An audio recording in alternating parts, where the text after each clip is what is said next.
My name is Boaz Magak. I'm aged 62 years, and I was a slave to alcohol for more than 30 years. Yeah, I wasted a lot of years. It took toll on me, and there's nothing that I did that I could count all those years.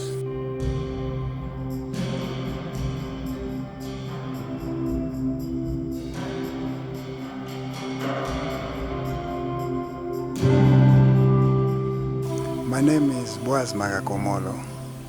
Home is in Ringa, Homa Bay County. Yeah, my parents are both alive.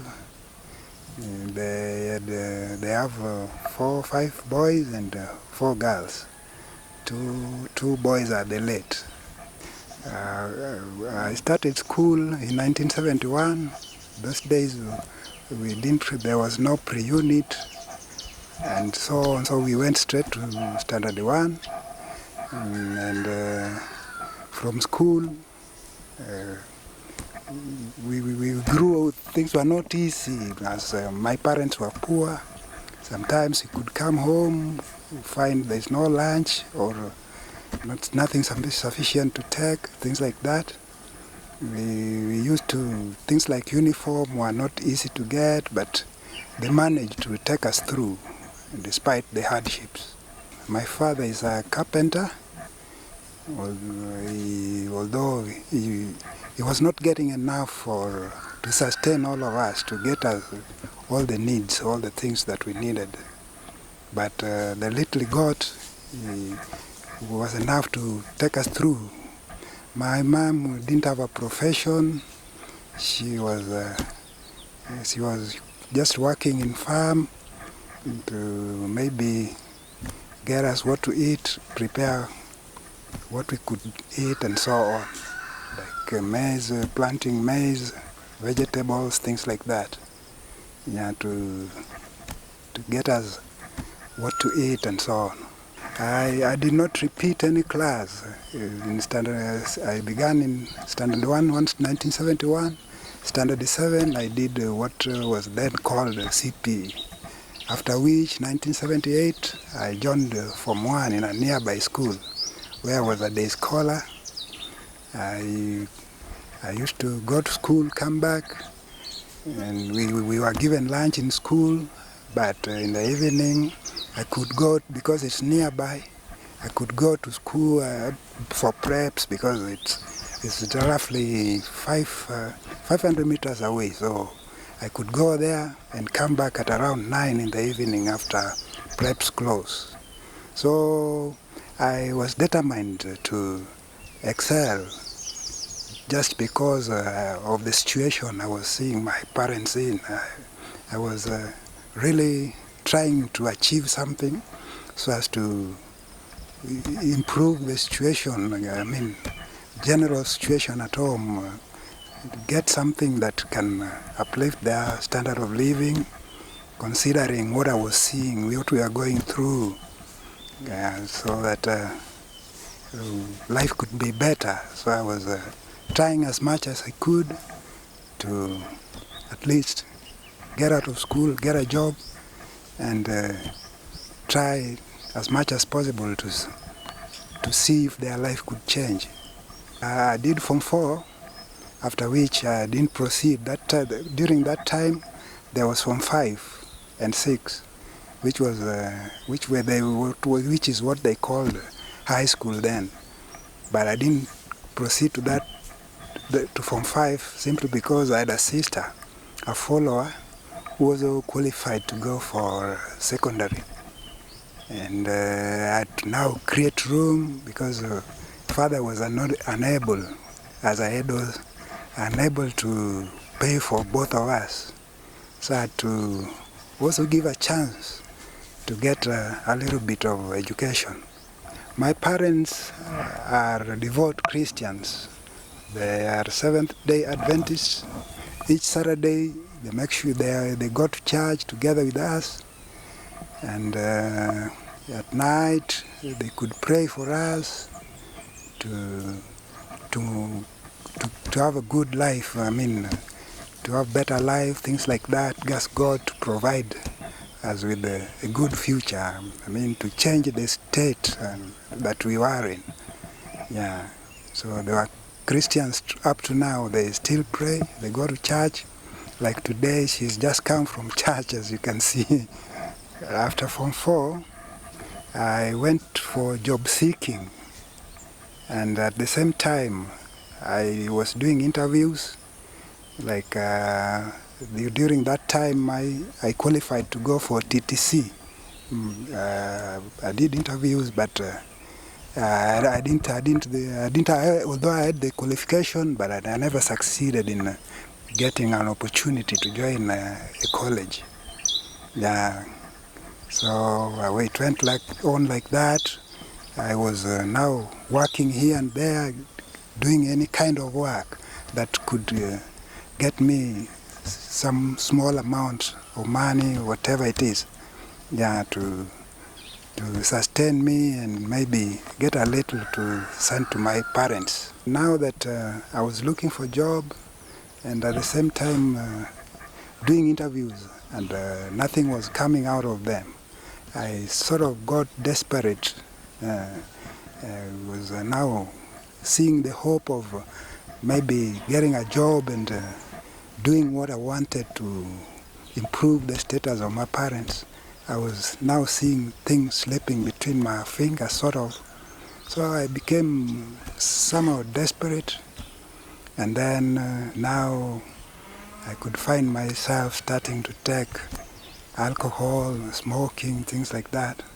Thinking to maybe make me forget about the state, because all my hopes were now not being fulfilled. And I was now somehow hopeless. I didn't have hope at all of achieving whatever I had intended to. Yeah, because I was thinking, maybe after school I was going to get a good job, something like that, which could help me change whatever I was seeing, all the bad, the impoverishment at home, things like that. My hopes were now not being fulfilled. And now I found myself getting into this bit by bit. And it was now growing and growing each day until I found myself, I could not control it. I used to work sometimes for a month. When I get the whole payment, I don't think of maybe what to eat first. The first thing I think of is how to get a cigarette and move straight to the den, because I used to take the local one, the brews, because I didn't have all that money to go for the expensive ones. So once I'm gone there, I don't think of any other thing. I drink, like I could have in my pocket something like 6,000 shillings, and I end up, which I've worked for a whole month maybe. But now that I've got it, I don't think of buying what to eat. I end up in the dance till sometimes so late. I find myself, when I try now to move back to the house, I find myself being attacked on the way. Sometimes I lose my way because I really cannot connect. Or maybe sometimes I find myself in the house not knowing how I reached there, things like that.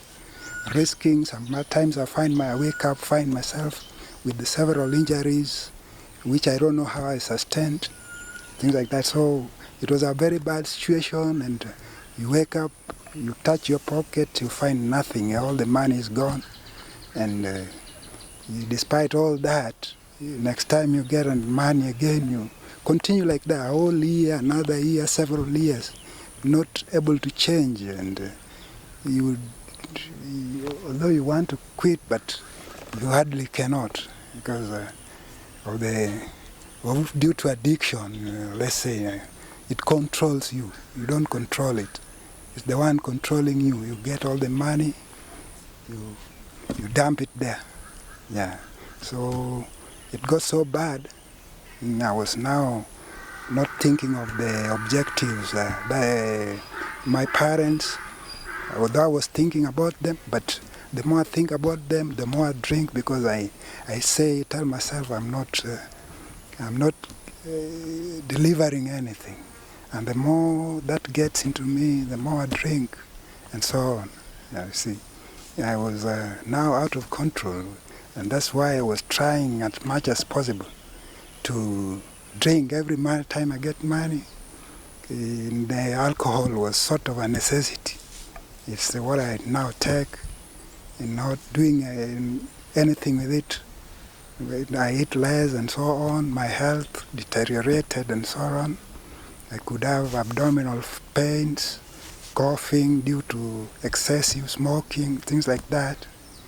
So I never anticipated any change. I was now, my situation was getting worse and worse and worse as I took more and more of alcohol. Yeah, which never solved any of my problems. It only added to my problems without me knowing, because my problems were mostly financial. And the fact that I was getting money and I end up spending it on drinks, not sending my dad a cent or mom a cent. So my situation got worse and worse. I was now into alcohol so much that even the people who were seeing me even really sympathized with me, because they saw my state, they see how hard I work sometimes, and in the long run, I'm seen lying next to the road because I've taken alcohol, things like that, and back at home, people are suffering, and they needed even something small that could sustain them, but because of the thought of maybe I didn't achieve what I wanted to achieve in life, alcohol was now the necessity, the thing that I now was more important to me than anything else. So I continued like that till, although sometimes maybe after I've taken it, I do a bit of soul searching, ask myself where it was leading me. And when I thought of how bad the situation had become, what sort of person I'd become, and I even took more and more of it because I now had no hope. It's like I was written off. I feared meeting people because they were seeing my state. So I knew, it's like I knew what I was doing was bad, but there's nothing I could really do. Alcohol was in control.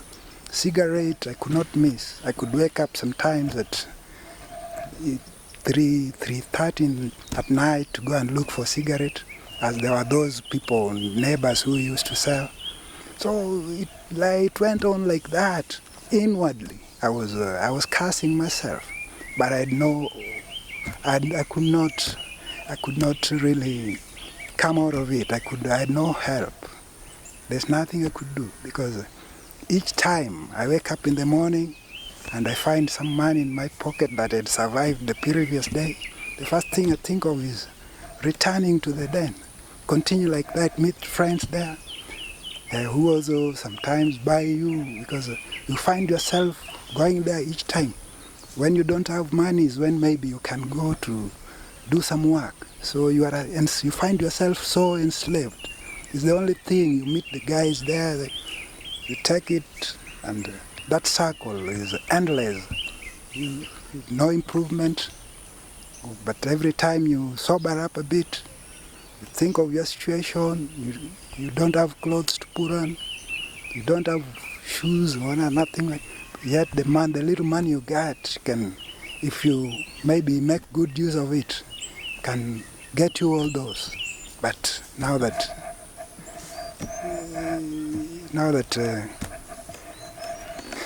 alcohol is in control, you're addicted, it's so hard, there's nothing you can do. Although sometimes you wish that you can get out of it, but the formula is lacking. You don't know where to start. You don't know, you really want to quit now because you know it's not a solution. You have injuries, your health, if you look at your health, you see all the bad effects, side effects are there, but it's like you go for it. You have chest pains. The first thing you do is buy a cigarette in the morning. knowing very well is the cause of all that. But because you are addicted, there's nothing you can do. You become, people sometimes try to advise you, man, this thing is bad, and you really cannot listen. There was an instance, I drank till it was so late. So I was in town, that happened in Nairobi. So it was during rainy season, as I was now trying to make it back to the house. So all the buses that could take me back to the house, there was no means at that particular time. So I had to take a shortcut. I had to cross the river. And the only thing that acted as a bridge was a pipe. And people had stepped on it. It was muddy and slippery. And I was drunk at the same time, but I had to gather courage to try to cross it. While I was trying to cross, I slipped, I fell into the river when I was just about to reach the other end. So I tried as much as possible to jump and get out of whatever is the other side. So there were some plants along the river. So I managed to grab some branches. I ended up sinking deep into the water, but I got hold of, I didn't leave the stuff I was holding. I managed to bring myself up. My head came out of water and shouted. I was now nearby the house. The houses were just built along these ghetto houses. It was just built, there were houses just next to the river there, which sometimes are swept away if the river is so swollen. So the people in the house came out and pulled me out of the water. I had no, if at all they didn't come, I could have not made it out. I could have perished. So after that incident, I tried to stop for a while, a week or so, but I found myself eventually going back to it again because it was now. I was thinking of the episode, I thought it could take me out, but after a while, friends and so on, and the thought of the bad things taking place at home, I found myself going back to it. Yeah. So apart from that, there were attacks sometimes. I meet bad guys along the way, thugs who sometimes took all my money and whatever I was carrying with me. So there were a lot of bad things that were associated with the drink. I mean, drinking late and so on. But still, I could not pull myself out of it. Its grip. There was a time I developed ulcers. Yeah, which was the doctor told me was a result of thinking a lot and maybe the alcohol that I was taking. So because of alcohol, I was once married, but the kind of life I was leading could not make us stay. She took off because she found me leaving early and coming back late and leaving again early. And because of mismanagement of cash, I could not do the necessary things. Upkeep was a problem. So she ended up going, and after she had gone, I never thought again of maybe looking for a woman because I saw I still didn't have a job.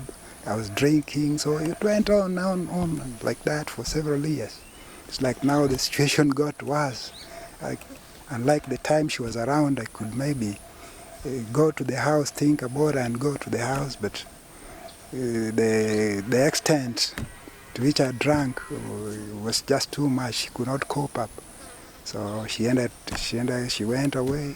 I didn't think again of maybe looking for someone else.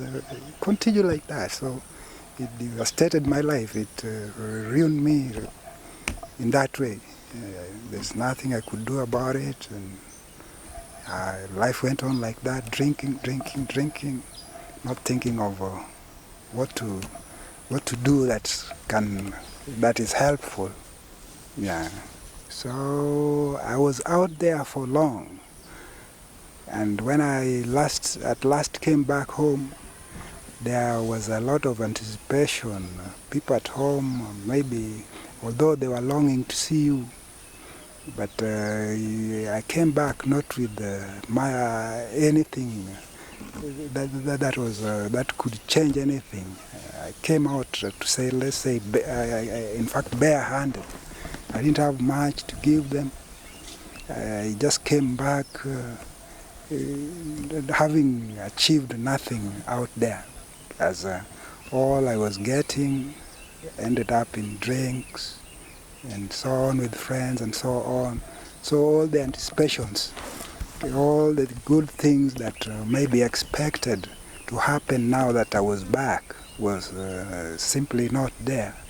So although as parents, they're always pleased to see you back. There's nothing there. The fact that you're back is makes them happy. The fact that you're back and you're alive, that is all they care about. So, but I was ashamed of myself, sort of, because of what the fact that I did not have anything much to give them. At heart, I was somehow guilty, as I was not having something that all my hopes of making their life better was now dashed off completely. I didn't have anything that could change them. Any good thing that I could offer them wasn't there. And I was so ashamed of myself. And I was so guilty of myself, thinking of the wasted time, energy, and so on, having been out there for long and coming back without an achievement. I was so disappointed. I was not pleased with myself. I was now afraid to meet people because there was I was sure there was this talk of, oh, he's out there, he's drinking, things like that. So when you come around, you find yourself not free with people because you're already guilty. You don't have that courage to meet people because you suspect that you know very well that you had messed up. So you are not impressed, you are not really free with them because they see your state, they don't see any change in you, you look desperate, things like that. So it's not an impressive situation. You come back home after a long time, minus any achievement, minus anything that can show that you are out there doing anything. So you come back just bare-handed, and it's not pleasant, it's not impressive. So home is home all the same. You come back home, there's nothing you can do. As I was leaving home, intention was to get a job, and this job I was to get, I expected to do a lot of it, a lot with it, like change maybe build my father a better house, send them money that could take care of them. All those loopholes that were there, I thought I could fill them up, but I ended up not achieving anything, which was also a disappointment, and a big one.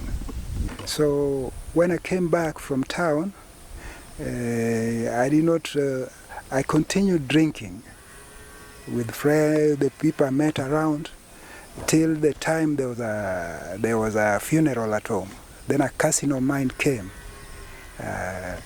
who approached me and suggested that I go for rehabilitation.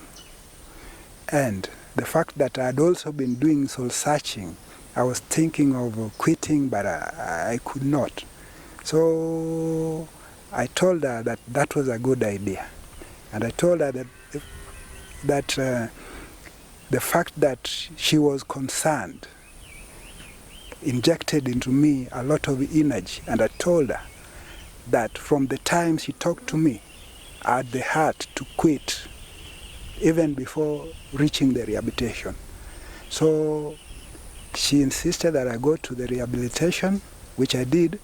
I went there.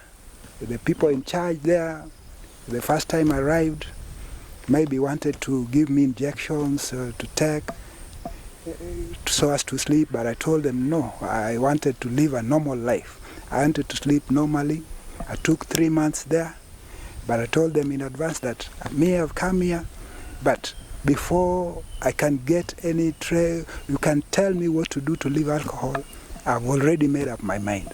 So it's like a formality. I've just come sort of just like a formality to maybe get to know more about alcohol and so on. So I did not take anything to make me sleep.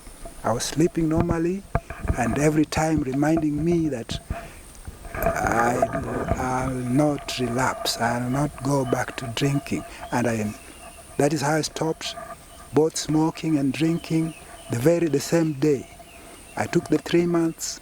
When I came back home, I started a new life, a brand new life.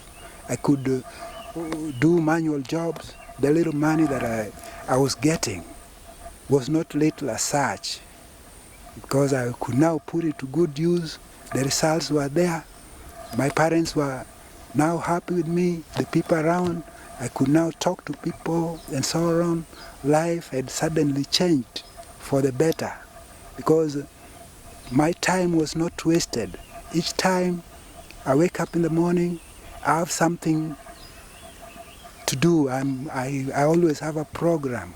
I always have what to do. I could work in the farm, see the results, get money, buy clothes, things that I didn't have during the time I was working. So that is how I realized that there is no small amount, provided you put the little money you have into good use.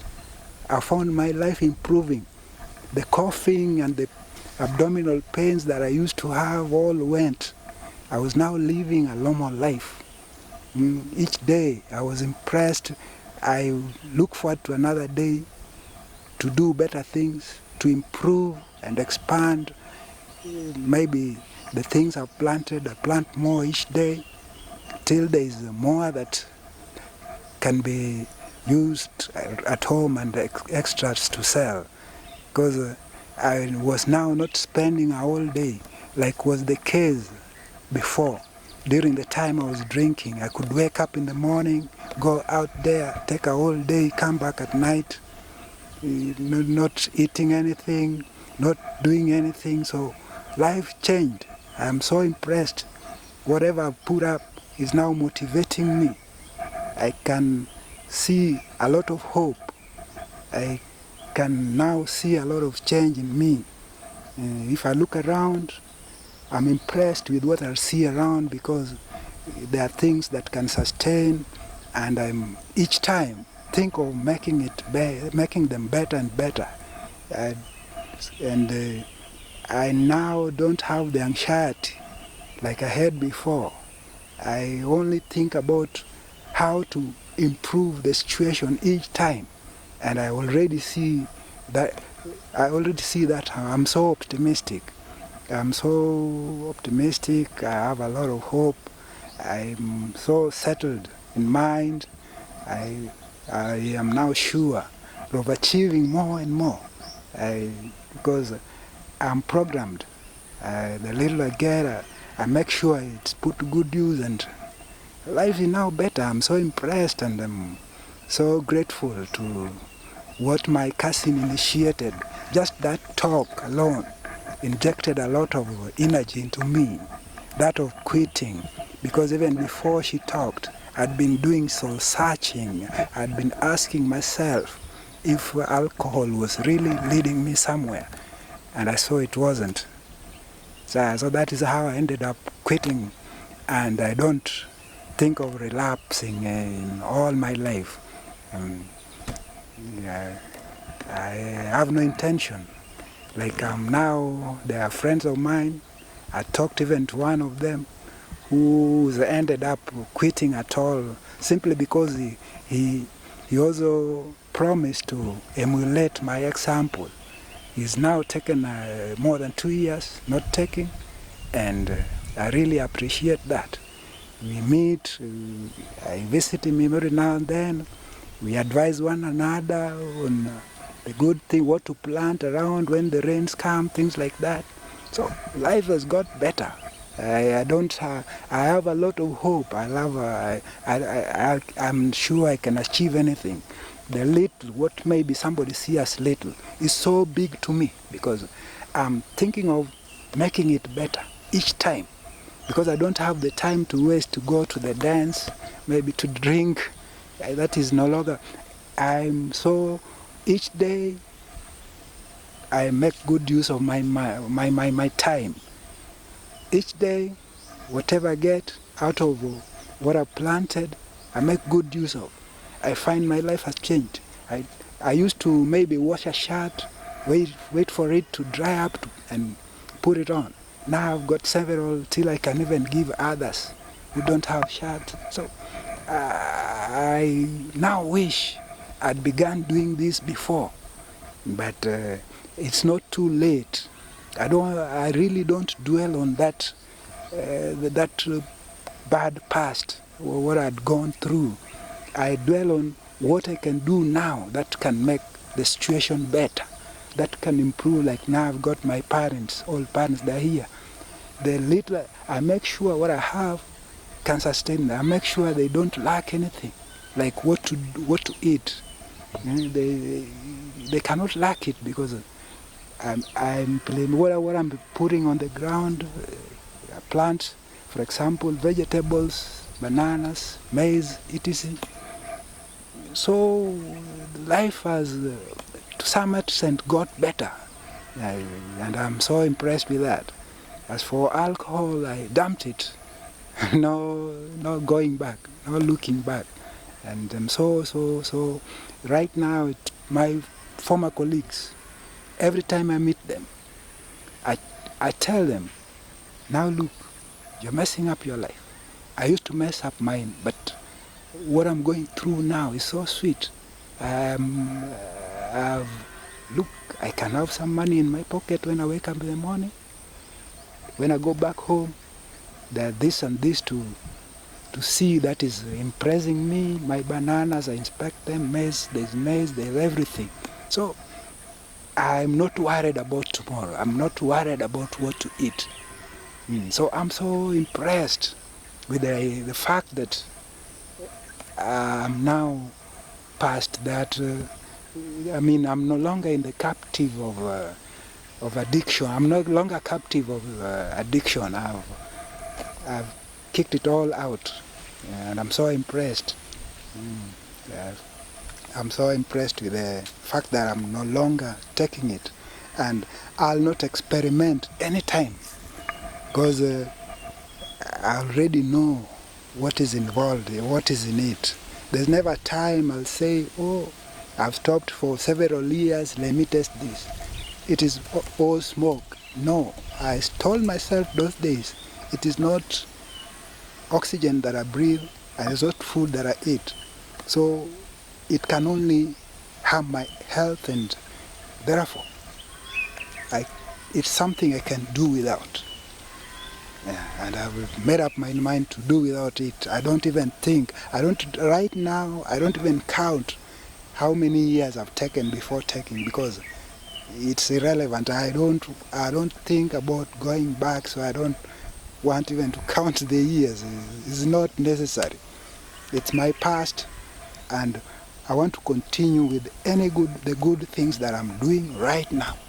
The little farming that I do, I expand it. The number of bananas, each time rain comes, I make sure I'm expanding till there is more for use at home and extras to sell. Yeah, so I'm so contented. Tomorrow the future is now not bleak. I'm so contented with myself. I'm proud of myself. I can now approach people, I can chat. There's a lot. I'm now those people who I used to avoid because maybe there's that suspicion of maybe I drunk this person. So if you see the next day, you were drunk yesterday and you don't know, maybe you abused someone along the way. So you are not free with the people. You know, there are those people whom maybe you had wronged in one way or another. Because sometimes you reach home not knowing how you got there, you don't know whom you met. So there are high chances of having wronged somebody without you knowing. And that is what I know of alcohol. I see my friends do that, and I was not exceptional. Yeah. So I'm happy with the kind of life that I'm leading now. I'm thinking of making tomorrow better and better based on what I'm doing. And that is what I'll continue doing. Each time I make sure I'm programmed. Each day I know I have this to do tomorrow. When the rains come, I have this to I'll look for seeds, fertilizer and so on to make use of. And all these I get out of the little that I plant. So I'm prepared for the rainy season. I can plant more and more and do better things with it. Not like before. These days I can wake up, find a bananas ripen up the tree. Why those days I could cutting it before maturity because I'm rushing to. The alcohol was sort of a necessity. So the good thing that you have, sometimes you even sell a shirt and things like that to go and satisfy whatever you need. So that's how the good life has come to me. I'm now so impressed. I've got no worries. Anxiety is gone. I approach tomorrow with a lot of confidence. I don't have worries because I know I can take care of myself. I have a lot of hope when I look around. Everything is promising, not like before when I used to work sometimes for a whole month and all goes down the drain. The money, whatever I get, is not, I don't make good use of it. So I was so disappointed. Right now I am not. I'm so contented now. And I wish my friends, those who are still taking it, I meet them every now and then. I try to talk about them. I sometimes come around with them. I give them the examples. The time, like so many of them wake up. By 6, they're already there. With or without money to spend. They can't buy, they beg from other colleagues the whole day. They go there as early as 6 in the morning. They leave latest after the person selling this stuff has closed is when they go back and repeat the same tomorrow. So there are people that you really see they're suffering because this trend goes on for a whole year, from January to December. They don't think about anything else. Every time you go there, there are permanent feature there. Every time you go there, you don't miss them. They're there, drunk, some sleeping, some fighting, things like that. Or some, they take things from their places, maize, bananas, to go and sell there, just to get money to spend on drink. So it's quite a pathetic situation. How does one take a whole year doing just that and another and another? I used to do the same. And now that it's happening to somebody else, now that somebody is taking a whole year, going to a den, sometimes fighting, sometimes taking things from their places, like maize, to go and sell so as to get the drink. Some even steal things like that, just to get money to spend on drink. The situation is so bad, but it's what is happening. There are people who need help, but sometimes you talk to them, they'll tell you things like, oh, me, I'll stop when I want. But they wish some speak to you, and some are very honest with you. They tell you, I really want to quit, but I'm defeated. I promise, beginning next week, I will not. That next week comes, he's not, he's still going there. He's still the same person. The year ends, another year, he restarts. His life, health deteriorates. He's not doing anything that is constructive. He's just drinking, begging. He cannot work to earn a living. To maybe buy a shirt or things like that. You resort to begging. You go there, asking for cigarettes. If somebody buys a drink, you want to share with him. A very desperate life. But there's nothing they can do. Like, I also was unable to do anything during those days. I was unable to quit. And I wish they could quit and be in the same state.